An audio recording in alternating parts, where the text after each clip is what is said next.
Good evening बच्चों। जैसा कि आप लोगों को मालूम है, हम लोग मिडाइवल इंडियन हिस्ट्री फॉलो कर रहे हैं। सतीश चंद्रा इसके राइटर हैं। बच्चों, अभी तक 31 डिफरेंट पार्ट्स में हम लोगों ने northern powerful 3 empires Pratihara, Pala और राष्ट्रकूट को डिस्कस किया और नॉर्दर्न इंडिया के स्टेटस को एनालाइज किया। अब आते हैं बच्चों साउथ इंडिया की तरफ। Chapter number 3, south India, the Chola empire. Chola साम्राज्य को समझने की कोशिश करते हैं सतीश चंद्रा की दृष्टि से।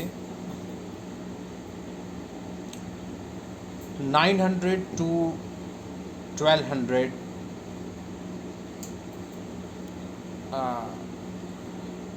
CE।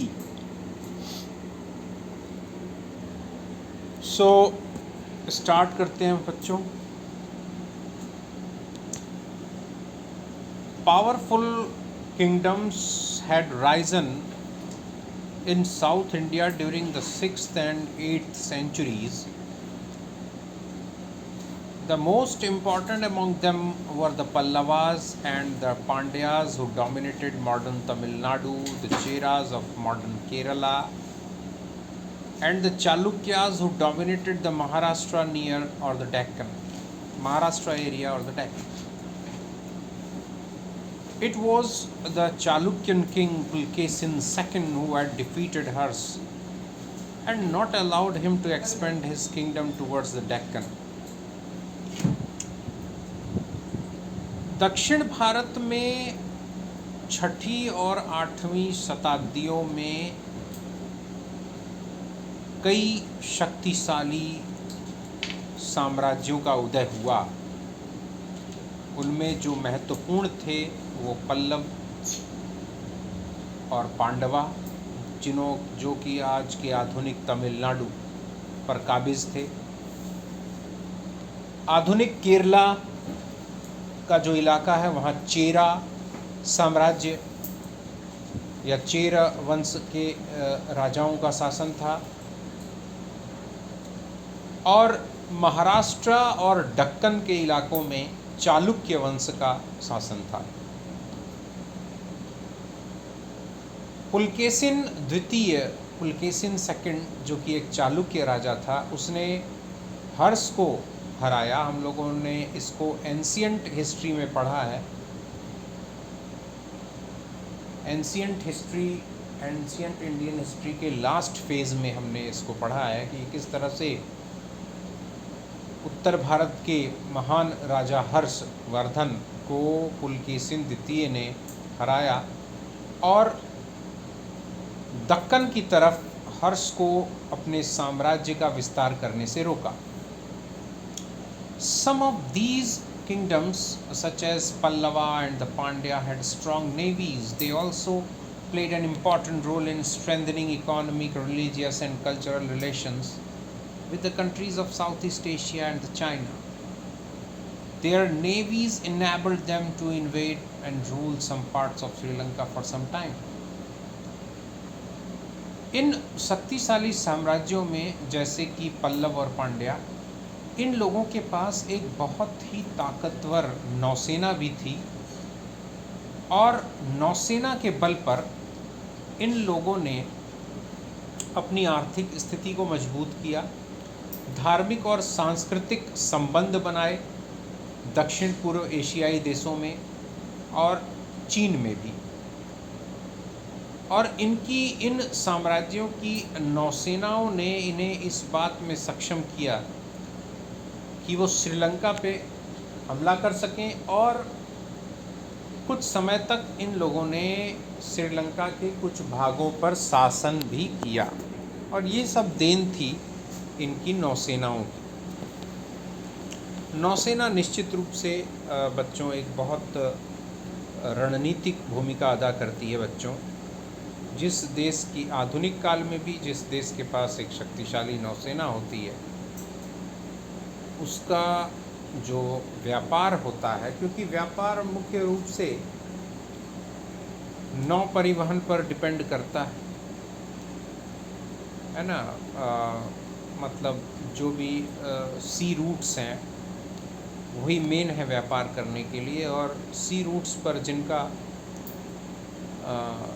अधिकार होता है या जो अपनी सी रूट्स की रक्षा कर सकते हैं, सिक्योर कर सकते हैं, तो सिक्योर आप कैसे करोगे? नेवी के बल पे ही करोगे। तो स्ट्रॉन्ग नेवी होना एक बहुत ही एसेंशियल पार्ट है। आगे बढ़ते हैं बच्चों।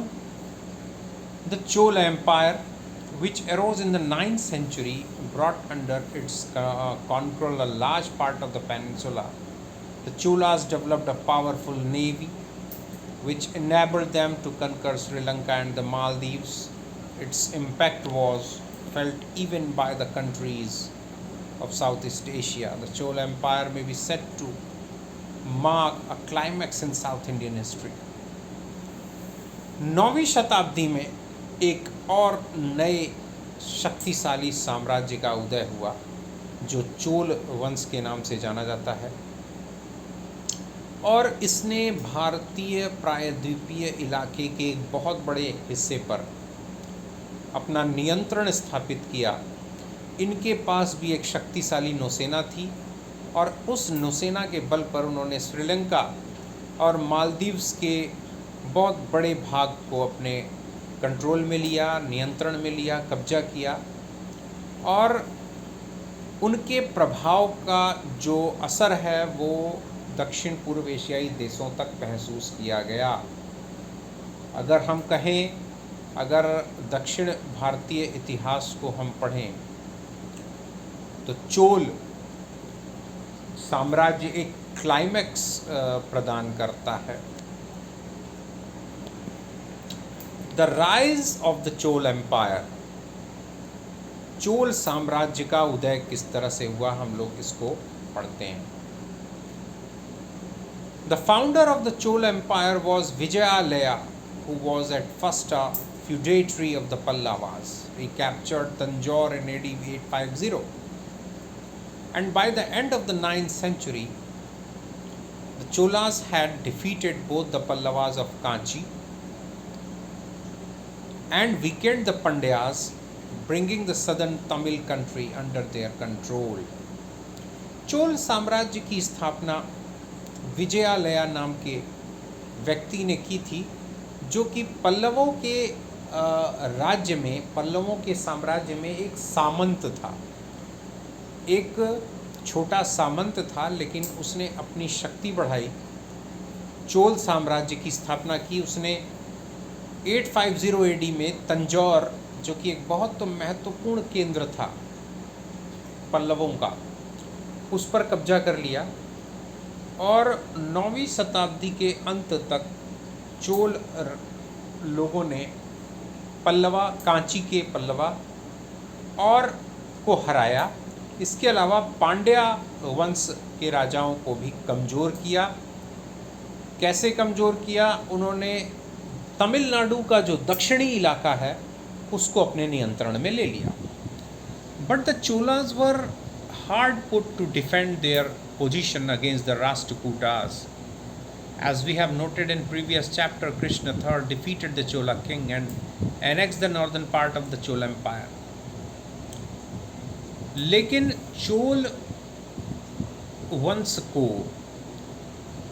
राष्ट्रकूट राजाओं को हराना एक बहुत ही संघर्षपूर्ण और कठिन,